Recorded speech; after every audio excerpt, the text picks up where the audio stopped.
The secret of fourth house. The secret of fourth house आज का विषय है। आज जिस पे बात करेंगे वो है सुख भाव, चौथा भाव कुंडली का क्या क्या दे सकता है। जो मुख्यतः मैं आपको बता रहा हूं वो है घर, गाड़ी, लग्जरीज, यानी कि जिस जो होता है ना आलीशान, अच्छी अच्छी चीजें, बहुत अच्छी चीजें, खूबसूरत चीजें, लग्जरीज लाइफ। साथ ही साथ क्या है, संपत्ति, अतः माँ का सुख, जीवन के सभी सुख आनंद आप जो है अपनी कुंडली के चतुर्थ भाव से तय करते हैं। तो चतुर्थ भाव किस प्रकार हमें लाभ पहुंचाएंगे और वास्तु किस प्रकार सहयोग करेगी और एस्ट्रोलॉजी किस प्रकार सहयोग करेगी, बहुत सरल शब्दों में बताने जा रहा हूं। अगर आप अपने जीवन के अंदर आपको घर का सुख, गाड़ी का सुख, लग्जरी लाइफ नहीं मिल पा रही है, माँ का स्वास्थ्य खराब रहता है या माँ आपको पूर्णतः सुख, जैसे बोलते हैं आशीर्वाद प्राप्त दे नहीं पा रही हैं, ठीक है, या जीवन में सुख नाम की जो चीज है, चाहे वो संतान सुख क्यों ना हुआ, मतलब जीवन में जो सुख शब्द आता है जिसको बोलते हैं, अब सुख किसी भी चीज का हो, चाहे पत्नी का, किसी भी चीज का हो, लेकिन मूल जो देखा जाएगा लास्ट में जोड़ के वो कुंडली का चतुर्थ भाव होता है। पहले क्या देखना है, कुछ सूत्र हैं जिन सूत्रों पे मैं बात करूंगा। सबसे पहले ये देखना है कि आप अपना लगन चार्ट रखिएगा। लगन चार्ट से, लगन चार्ट में हो सकता है 1 से लेकर 12 तक कोई भी संख्या लिखी हो। लगन चार्ट जब हम गिनेंगे 1 2 3 4, ठीक, जहां पर भाव गिनने पे 4 आता है, उस भाव में कोई भी संख्या लिखी हो सकती है लगन चार्ट के अनुसार। यानी कि जो संख्या हुई, जैसे अगर 1 नंबर और 8 नंबर लिखा है तो ये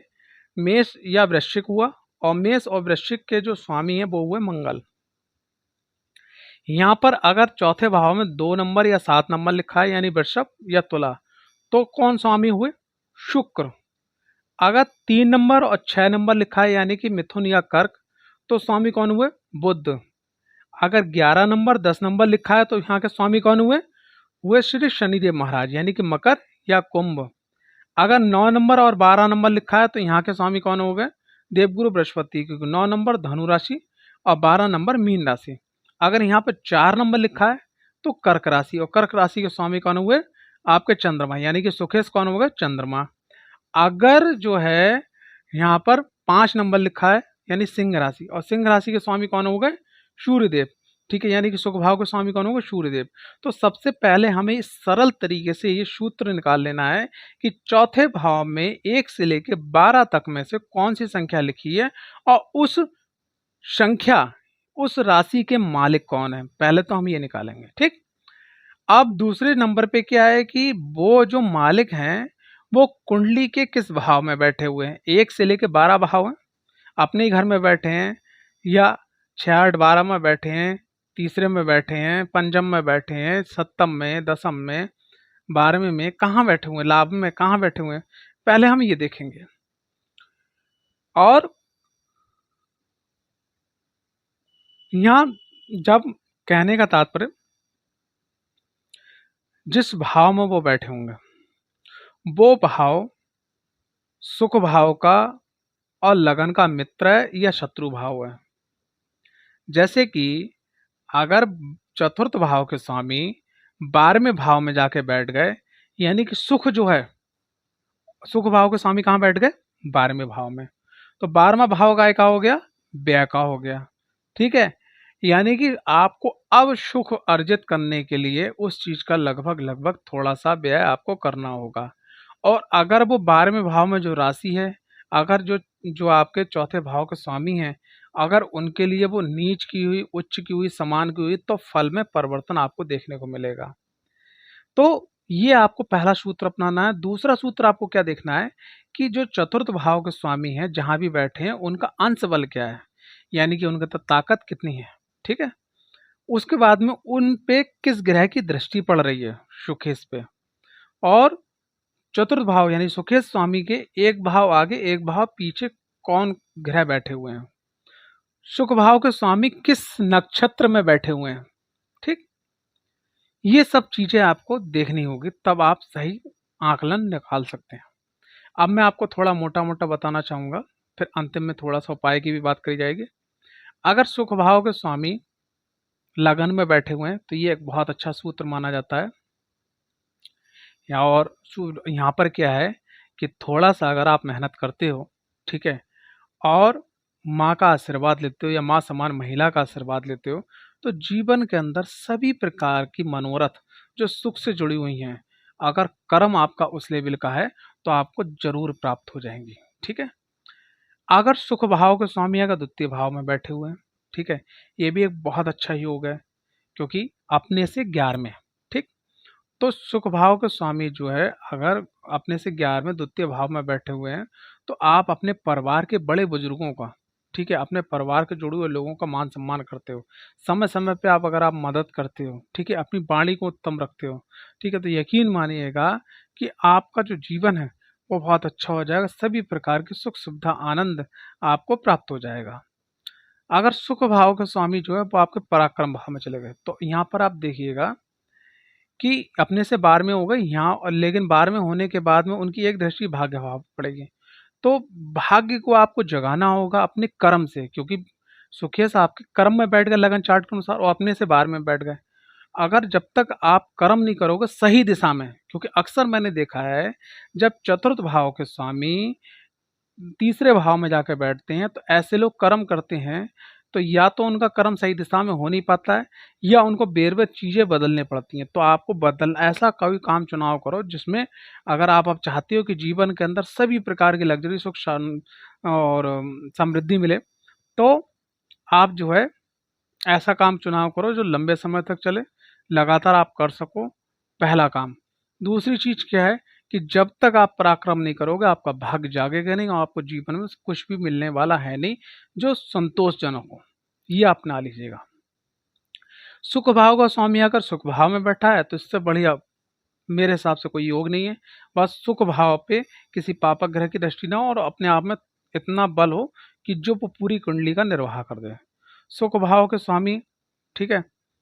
अगर बैठते हैं आपके पंचम भाव में, ये भी बहुत अपने आप में मतलब उत्तम योग है। ठीक है,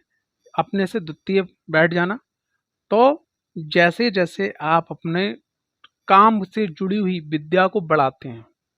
जैसे सपोज दैट आप एक इलेक्ट्रिक इंजीनियर हैं, आप या मैकेनिकल काम कर रहे हैं, या आप कोई और काम कर रहे हैं, आर्किटेक्ट हैं, इंजीनियर हैं, या कोई आप कला के क्षेत्र में काम कर, जो भी काम कर रहे हैं, आप किसानी भी कर रहे हैं, आप जैसे ही अपने फील्ड का ज्ञान बढ़ाएंगे और ज्ञान लगाएंगे तो आपके जीवन में सुख समृद्धि आनंद धीरे धीरे बढ़ता ही चला जाएगा। ठीक है, सुख भाव के स्वामी अपने से तीसरे यानी कि कुंडली के छठे भाव में आ गए।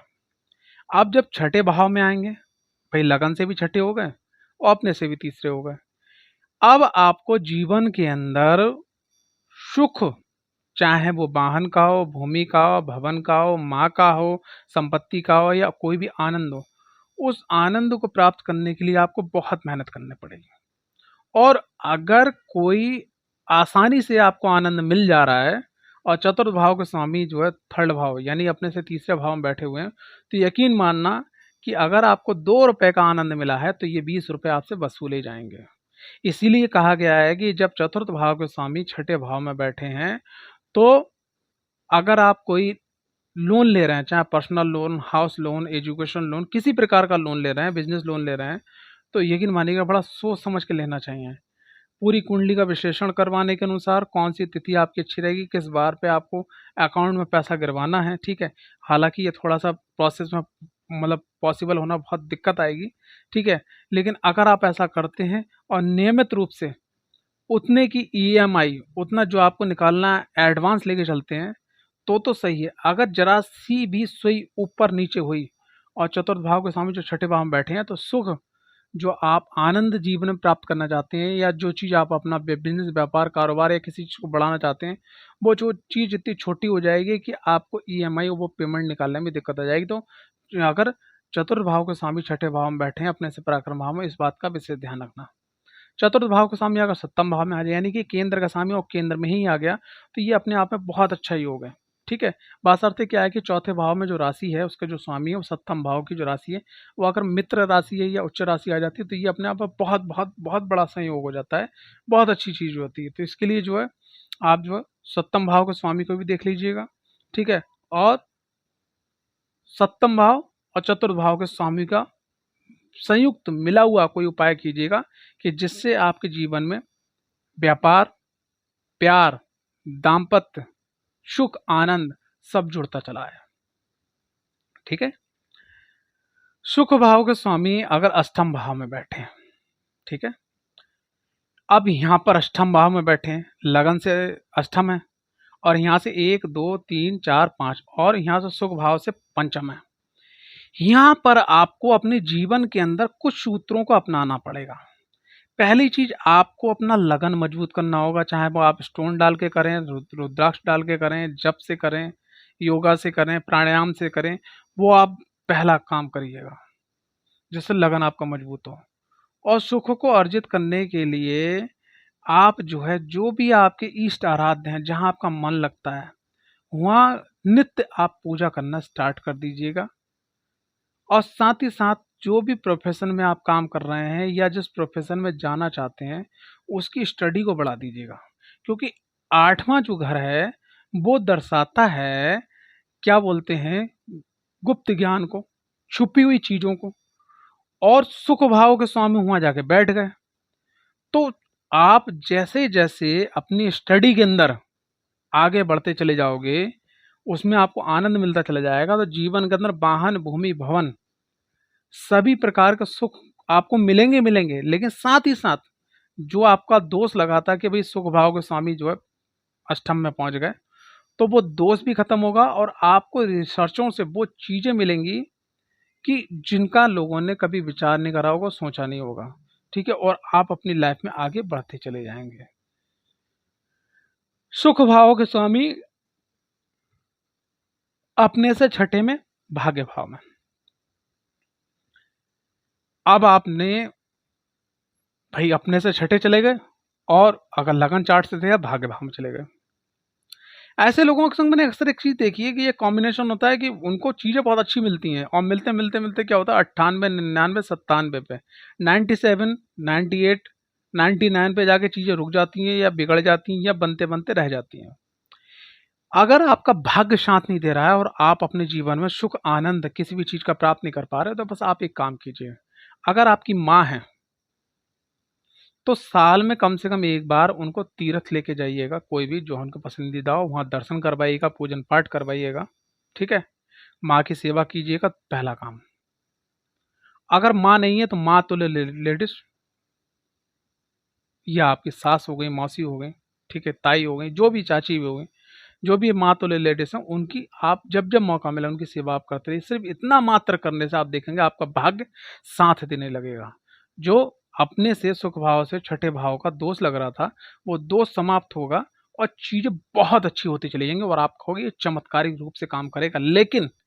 देखिए एक बात ध्यान रखिएगा, ये वीडियो देखते देखते जो चीज मैं कहना चाह रहा हूँ उस चीज को बड़ा लॉजिकल समझिएगा कि जैसे एक पौधा है, यहाँ रोक के हालांकि टॉपिक चेंज हो रहा है, एक पौधा है आम का। अब आपसे अनुभव पूछा है कि भैया ये आम का पेड़ 5 से 7 साल के अंदर कितना बड़ा हो जाएगा, तो आप बोलोगे 10-12 फीट का हो जाएगा और इसमें आम उम आना शुरू हो जाएंगे। नॉर्मल हर कोई सोचेगा। लेकिन आप चले गए, आप मान लीजिए विदेश गए या आप का उस टॉपिक पर कभी बात नहीं हुआ, हजारों बार मिले, लेकिन जैसे ही आपने 7 साल बाद, आप मुझसे 5 साल बाद 6 साल बाद पूछे यार तुमने यार पेड़ पेड़ लगाए थे, अब वो तो आप बड़े हो गए आम देने लगे होंगे, बोले यार कहाँ कुछ नहीं हो पाया, ये हुआ, तुमने जो बोला वो गलत हुआ, कहीं नहीं कुछ नहीं हुआ, वो पेड़ वैसे ही का वैसे ही है। तो आपने बोला भैया चल के दिखाओ तो उनने आप गए, आपने क्या देखा कि वो पेड़ जो है उस व्यक्ति ने गमले में लगा रखा था, जो छोटा सा गमला होता है 1 1.5 2 फुट का, उसमें गमले में लगा रखा था। अब ये बताओ उस पेड़ की गलती है या उस मालिक की और उस माहौल की गलती है?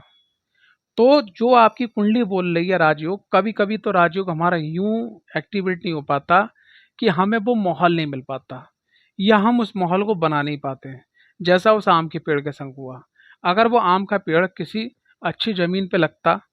और वहाँ खाद पानी दी जाती, समय समय पर दवाइयाँ भी दी जाती, ठीक है, तो क्या वो 10-12 फुट का नहीं हो सकता था? क्या उस पे आम नहीं आ सकते थे? लेकिन वो पेड़ ज्यों के त्यों था, जो 7 साल पहले लगा था वैसे ही लगा था, हल्का सा मुठिया गया, ठीक है, वैसे का वैसे ही है। तो ये क्या है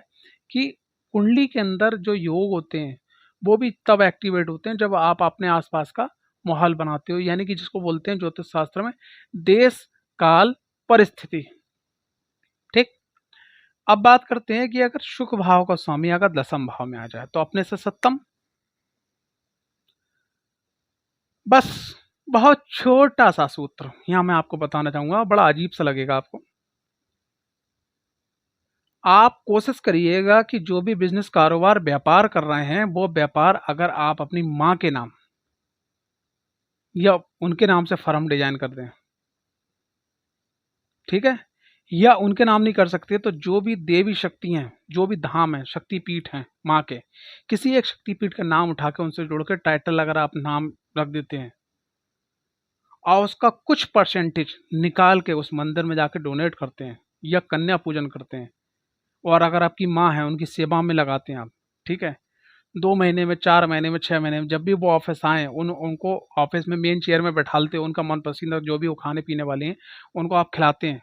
और वो खुश होकर आशीर्वाद होकर जाती हैं, यकीन मानिएगा आपके जीवन के अंदर किसी भी सुख की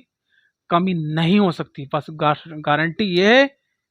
कि वो आम वाला जो मैंने आपको उदाहरण बताया कि आपको अपना माहौल मजबूत करना होगा, आपको कर्म करना होगा, जीवन में आप आगे बढ़ते चले जाओ, किसी चीज की आवश्यकता नहीं पड़ेगी। अगर आपकी कुंडली के अंदर महादशा आपके अनुकूल है, 7.5 ढैया अच्छे भाव से चल रही है, अगर नहीं है तो बहुत बढ़िया, अगर चल रही है तो अच्छे भाव से चल रही है, तो जीवन में आप आगे बढ़ते चले जाओगे। सुख भाव का स्वामी लाभ भाव में, तो लाभ भाव में जैसे लगन से अष्टम में लाभ भाव में उपयोगिता, ऐसे ही यहाँ पर सुख भाव से अगर लाभ भाव गिनोगे लगन चार्ट के अनुसार तो वो उसका अष्टम बैठेगा। अपनी स्टडी बढ़ा दीजिएगा, अपने काम में बिल्कुल इतना चूर चूर हो जाइएगा, जिसको बोलते हैं ना डीप तक चले जाना, ठीक है, बस अपने कर्म पर फोकस कीजिएगा, सिर्फ ये सूत्र लगाइएगा, और जो भी आपके इष्ट आराध्य हैं उनको थोड़ा सा नमन करके चलिएगा, ठीक है, और कोई एक सेवा जो आपको पसंद आए अपने जीवन में अपना लीजिएगा, चाहे वो मंदिर की सेवा हो, चाहे जीव जंतुओं को अनाज कुछ खाना पीना खिलाने की सेवा हो, चाहे बड़े बुजुर्गों की देने की सेवा, मतलब बड़े बुजुर्गों को सेवा देने की सेवा हो, किसी अनाथ आश्रम में, किसी वृद्धाश्रम में सेवा, अगर अगर आप सिर्फ अपने जीवन का कुछ हिस्सा का मतलब कि आप पूरे महीने भर आप काम कीजिएगा, महीने में 2 4 5 घंटे जाके अगर आप सेवा देते हैं, यकीन मानिएगा ये सूत्र जो मैंने आपको बताया जीवन में बहुत ऊंचाइयों तक लेके जाएंगे। सुख भाव का स्वामी कुंडली के 12वें भाव में, यानी अपने से नवम, 1 2 3 4 5 6 7 8 9, जब सुख भाव से गिनोगे तो अपने से नवम और कुंडली से 12वें भाव। यहाँ पर क्या है कि एक जो चीज मैंने देखी है, जो मेरा अनुभव है, जब चतुर्थ भाव का स्वामी 12वें भाव में जाकर बैठता है तो अक्सर क्या होता है कि बाहर वाले लोग आपको सपोर्ट कर जाते हैं और घर वाले सपोर्ट, कुछ ऐसी कंडीशन बनती है या तो सपोर्ट नहीं मिल पाती या वो विरुद्ध में चले जाते हैं। तो ऐसे में आपको क्या करना है कि चतुर्थ जो भाव के स्वामी हैं उनसे जुड़े हुए जो शक्ति है, जैसे एक एग्जाम्पल बता रहा हूँ कि चतुर्थ भाव के स्वामी बुद्ध देव है और बुद्ध देव 12वें भाव में बैठे, एक एग्जाम्पल बता रहा हूँ, यानी कि बुद्ध, अब आप किसकी सेवा करो कि आपको घर का सुख मिले, आप गणेश जी की आराधना करो, समय समय पे गणेश जी के मंदिर जाके, ठीक है ना,